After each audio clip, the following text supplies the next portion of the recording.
I sat on a wooden bench outside Street Austic Medical Center. Hands clenched tight. Necklace white.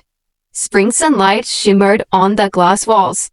And dogwoods bloomed nearby. But none of it touched me. Inside, my husband, Miles Bennett, lay in ICU, fighting for his life against an illness we never saw coming. He used to be unstoppable, restoring antique pianos by day, cooking dinner by night, always with a smile that made you believe everything would be okay. But 6 months ago, everything changed. He came home pale, tired, and bruises began appearing without case. The diagnosis, autoimmune aplastic anemia. His own body was destroying his bone marrow.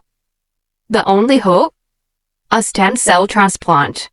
But Miles had no known family. He had grown up in foster care, never knowing his biological parents, never knowing if he had siblings. The odds of finding a donor match through the registry were slim, and he didn't have time to wait. As a nurse, I was used to helping others, but now I was helpless, watching the man I loved fade away. Earlier that day, the doctor had pulled me aside. "Leah, we are running out of options." I walked outside, heart heavy, and that's when I overheard something that would change everything. 2 staff members nearby were chatting. "That kind I see you beneath. He looks just like someone who Willow Creek,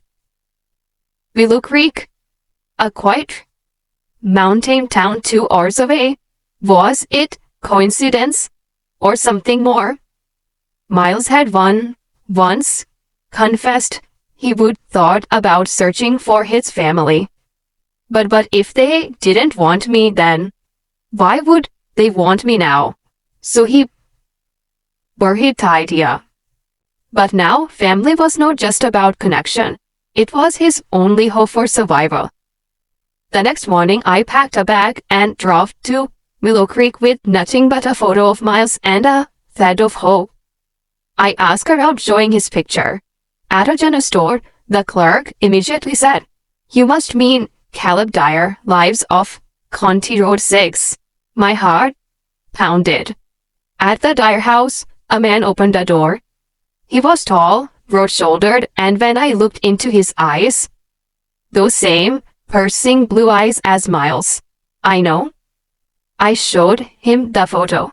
"This is my husband. He's dying. He needs a transplant. People said you looked like him." He stared at the image, stunned, then quietly said, "I think he might be my brother."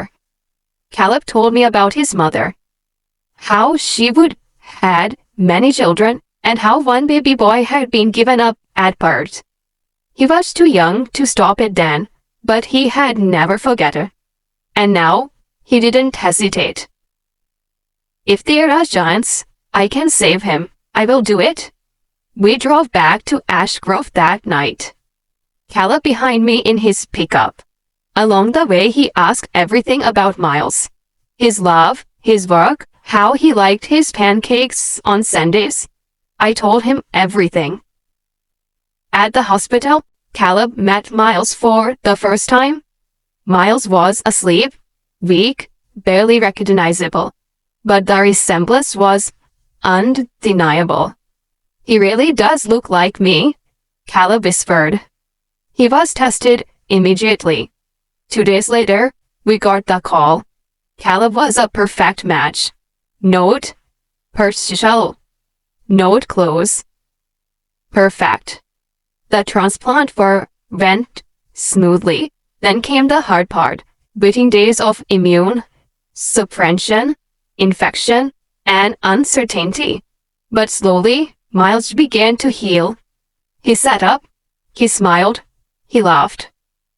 One night, I found Caleb and Miles playing cards at the bedside, laughing like brothers making up for lost time. We had made it. But the cost loomed. Over $350,000 in hospital bills. even with insurance. We didn't know how we'd manage. Then a surprise. Miles' biological father, Raymond Dyer, heard what happened. He had not been part of Miles' life, but he came forward and quickly said, "I can't undo the past, but I can do this." He paid the bill, every cent. 2 months later, Miles came home. We took it slow, stairs were hard, medication constant, but he was alive. Caleb didn't return to Willow Creek. He stayed in Ash Grove. Started working at a local garage. Even fell in love with a woman named Tanya, who worked at the bakery. We celebrated Miles and Caleb's birthday together. A shared day they had not known they shared. And that night, as Miles and I rocked on the porch, he whispered, "You saved my life." I smiled and said, "No, he did. But you found him." I nodded, my heart full. I did. Sometime I passed the bench where I once sat with nothing but grief in my chest, and I wish I could whisper to the woman I was that day, "Hold on, he is coming."